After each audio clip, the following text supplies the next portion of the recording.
Pengadilan Negeri Surabaya, Jawa Timur menggelar sidang perdana kasus dokter gadungan lulusan SMA yang sempat bekerja di PT Pelindo Husada Citra.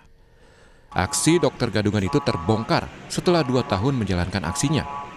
Dalam sidang terungkap dokter gadungan ini mencuri data, identitas dan dokumen milik seorang dokter asli asal Bandung untuk mengelabui Rumah Sakit PHC Surabaya. Saat itu Susanto melamar untuk mengisi posisi tenaga layanan klinik sebagai dokter first aid di rumah sakit pada 30 April 2020.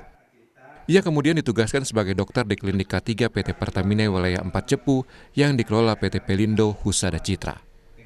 Manajemen PT PHC membenarkan terbongkarnya aksi Susanto menjadi dokter gadungan ketika perpanjangan kontrak dan mendapati foto Susanto berbeda dengan data yang ada di Konsil Kedokteran Indonesia. PT PHC pun menyatakan Susanto merupakan pekerja paruh waktu yang bertugas pada aspek pencegahan dan tidak pernah sekalipun ditempatkan dan melayani pasien. Adanya pemalsuan data ini. Apa yang dilakukan oleh teman-teman klinik ini, yaitu melakukan verifikasi atau validasi ke websitenya Konsil Kedokteran Indonesia (KKI). Dari situ baru ketahuan ternyata foto yang tertera di website itu beda dengan foto dengan fisik YBS Susanto ini. Seorang dokter di Puskesmas Warnasari, Pangalengan, Kabupaten Bandung, Jawa Barat menjadi korban pemalsuan dokumen pribadi oleh dokter gadungan Susanto. Dr. Anggi Yurikno, korban pemalsuan data oleh dokter gadungan Susanto, mengaku tidak pernah membagikan ataupun mengunggah data pribadinya di media sosial. Intinya tuh waktu dokter Ika dari PHC menghubungi saya, baru tahu kalau ada apa yang mencatut nama saya gitu. Ya itulah, kalau data ya saya nggak terlalu tahu ya proses dia dapatnya tuh, cuman kalau dari pengakuannya sih dapatnya tuh dari Facebook ya. Mungkin karena sekarang kan memang banyak ya kayak penjualan data di Facebook ya. Kalau dari saya yang upload, nggak mungkin sebodoh itu dong kita nge-upload foto barang. Nggak pernah saya merasa mengupload. Kejaksaan Negeri Tanjung Perak menyebut dokter gadungan Susanto sudah 7 kali melakukan penipuan dan 1 diantaranya dilaporkan ke polisi. Kerugiannya itu sekitar 265 juta, kerugian yang 262 gaji bulanan. Sekitar 35 kali dia sudah menerima gaji dari Rumah Sakit PHC Surabaya. Penyamaran Susanto di klinik milik PT Pelindo Husada Citra terbongkar ketika pihak PT PHC akan memperpanjang kontrak dan verifikasi ulang berkas Susanto. Ada ketidakcocokan antara Susanto dan foto di berkas. Tim Liputan, Kompas TV. Terbongkarnya dokter gadungan atau dokter palsu tentu jadi keprihatinan banyak pihak sebab dokter gadungan ini menjadi ancaman yang serius bagi kesehatan para pasiennya. Entah itu salah diagnosa ataupun salah obat dan juga sebagainya. Lalu bagaimana pemerintah dalam hal ini Kementerian Kesehatan mengantisipasi adanya dokter palsu alias dokter gadungan? Pagi ini kita akan bahas bersama dengan juru bicara Kementerian Kesehatan, Dr. Muhammad Syahril. Selamat pagi, Assalamualaikum Pak Syahril.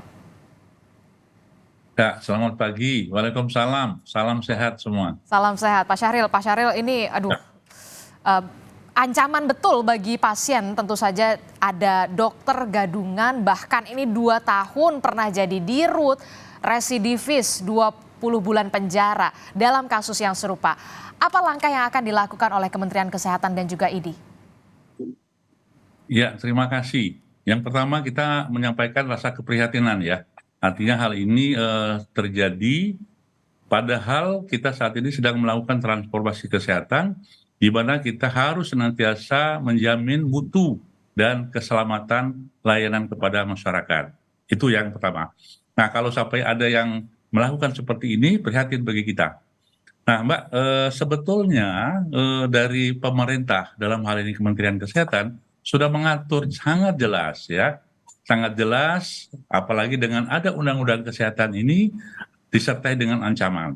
Sangat jelasnya begini, seseorang tenaga medis, dalam hal ini dokter, atau tenaga kesehatan yang lainnya, apabila dia akan berpraktek di fasilitas pelayanan kesehatan, ataupun praktek pribadi untuk dokter, maka dia harus mempunyai surat tanda registrasi yang dikeluarkan oleh Konsil Kedokteran Indonesia (KKI). Itu sudah jauh hari, jauh waktu sudah kita lakukan. Yang kedua harus mempunyai SIP, surat izin praktek.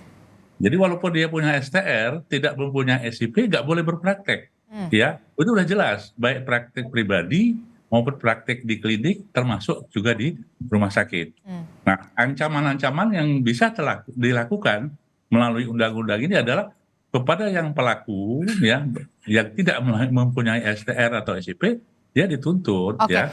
tapi begini Pak, harus memang ada STR dan juga SIP, tidak hanya dokter, bidan bahkan juga harus memiliki itu. Nah, dalam hal ini, dalam kasus dokter gadungan Dr. Susanto ini, siapa yang kecolongan? Bahkan pernah jadi dirut, pernah menangani operasi sesar, bahkan sampai akhirnya harus dipenjara 20 bulan. Siapa sebenarnya yang harus bertanggung jawab sebenarnya ini?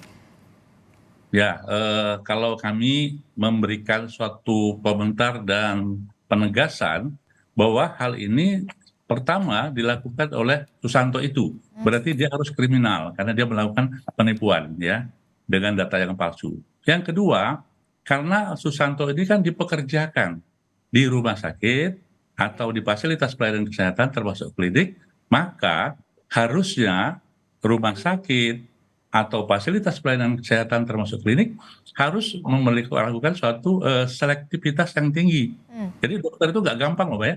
Jadi dia kalau di rumah sakit itu harus melalui kredensial oleh komite medik.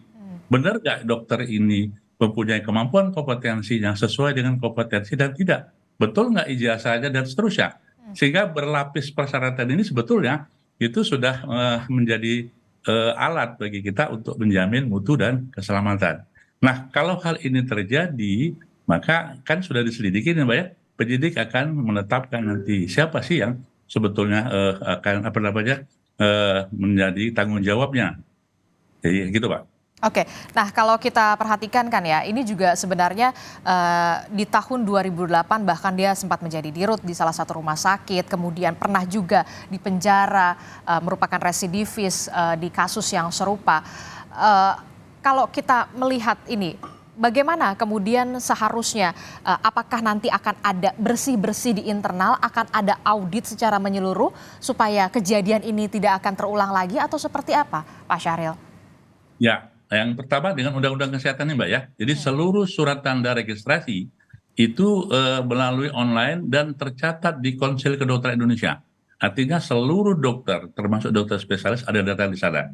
Nah, hanya saja dengan kasus Susanto ini kan dia memanipulasi, ya, artinya tuh dia merubah foto kan, identitas mungkin si dokter Anggi tadi dipalsukan, gitu ya.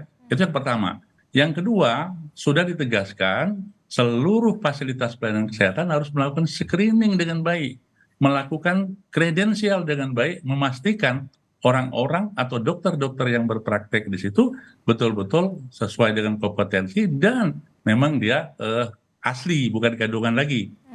Nah, setiap 3 tahun kan dilakukan rekredensial, Mbak. Jadi rekredensial itu artinya setelah 3 tahun nanti direkredensial lagi untuk melihat sejauh mana dokter ini masih mempunyai suatu kompetensi. Nah, dan terakhir ada lagi satu screening yang bagus yang sudah dibuat oleh pemerintah, yaitu melalui akreditasi, Bang. Jadi rumah sakit, fasilitas pelayanan kesehatan itu diakreditasi, ya, setiap 5 tahun sekali, termasuk akreditasi SDM-nya. Nah, SDM itu dipastikan betul seluruh pegawai, bukan hanya dokter ya, seluruh pegawai yang di rumah sakit atau di fasilitas kesehatan itu memang mempunyai suatu kompetensi yang sesuai dengan diperuntukkan bagi rumah sakit tersebut, gitu Pak. Oke, kalau memang kemudian sebenarnya kalau dari segi aturan sudah jelas begitu ya, ada uji kompetensi lagi per 3 tahun, bahkan untuk rumah sakitnya akan ada perbaharuan sertifikasi juga per 5 tahun. Nah, apakah nanti akan ada bisa dikatakan investigasi internal yang akan dilakukan oleh Kementerian Kesehatan dan juga ID barangkali dalam hal rumah sakit yang tempat berada Dr. Susanto ini, dokter gadungan ini. Karena kita tahu Dr. Susanto ini 2 tahun, bukan waktu yang sebentar untuk berpraktik di sana. Ya, sangat tentu, Mbak. Sangat pasti kami lakukan harus ada investigasi untuk pembelajaran semua. Yang pertama oleh pemerintah dalam hal ini Kementerian Kesehatan, Yang jangan lupa, korporatnya ini harus bertanggung jawab dan melakukan investigasi ini.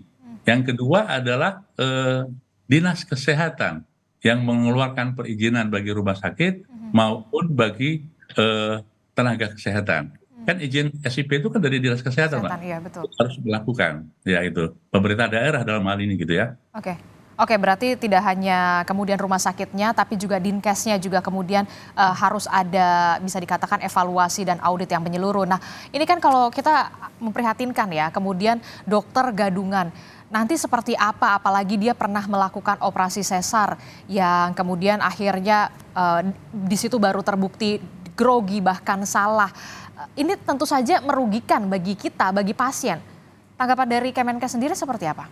Ya, betul. Jadi seperti yang saya sebutkan tadi Mbak ya, jadi rumah sakit, corporate yang mempekerjakan dokter harus memastikan yang bersangkutan itu asli dengan kompetensinya yang jelas. Jadi kalau dia dokter Opjin ya nanti akan dites kredensialnya oleh teman-teman dari Opjin, melihat apakah betul yang bersangkutan ini bisa melakukan tindakan sesuai dengan kompetensinya.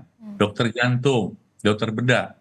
Karena di sanalah kita akan melihat orang ini kompetensi. Tapi kalau begitu di kredensial ternyata tidak kompetensi Mbak ya. Bisa saja dia dokter betulan, tapi ternyata dia nggak kompetensi karena nggak pernah latihan lagi, karena nggak pernah belajar lagi, sehingga dia nggak bisa melaksanakan kompetensi dengan baik. Maka komite medik akan mempertimbangkan untuk tidak diberikan surat izin praktek itu Mbak di rumah sakit tersebut.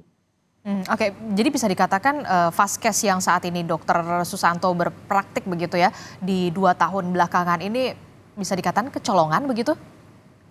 Ya, tentu saja hal ini menjadi suatu perhatian bagi PHC ini, bahwasanya ini ada suatu kemungkinan kelalaian sangat besar dan bahkan cukup lama selama 2 tahun.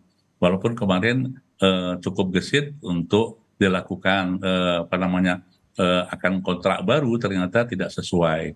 Tapi bagaimanapun selama 2 tahun cukup waktu. Nah, kami tidak tahu kerugian apa yang terjadi bagi masyarakat terutama ya, yang ditimbulkan akibat praktek walaupun katanya di tempat tersebut yang bersangkutan tidak melakukan langsung pengobatan terhadap pasien ya.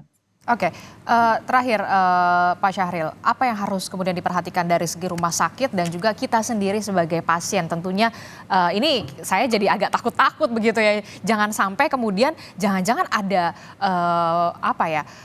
kasus serupa lagi yang belum diungkap, belum bisa berhasil terungkap. Ini kan accidentally begitu ya terungkapnya. Ya, dengan kasus ini mudah-mudahan ini jadi kasus yang terakhir Mbak ya. Sebetulnya sudah sangat jelas ya aturan-aturan bagaimana pemerintah ini dengan profesi menjamin mutu dan keselamatan ya, mulai dari screening menjadi pegawai, kemudian kredensial termasuk akreditasi. Ini tahapan-tahapan yang dilakukan. Nah, tentu saja harapan kami dari Kementerian Kesehatan, seluruh fasilitas pelayanan kesehatan yang mempekerjakan itu untuk lebih berhati-hati betul, meyakinkan jangan sampai terjadi seperti kasus ini. Dan bagi masyarakat ke depan harusnya tidak usah takut, karena apa? Begitu surat izin praktek ada, surat izin operasional rumah sakit itu ada, itu dijamin Mbak ya, dijamin mutu dan keselamatannya. Ya, itu. Oke, tentu saja harus ada audit dan juga betul-betul diperhatikan. Betul tidak ini dokternya, jangan sampai menjadi ancaman yang kemudian serius bagi kesehatan, tentunya yang merugikan pasien. Terima kasih informasinya dari juru bicara Kementerian Kesehatan Dr. Muhammad Syahril telah bergabung bersama kami di Sapa Indonesia Pagi. Sehat-sehat selalu Bapak.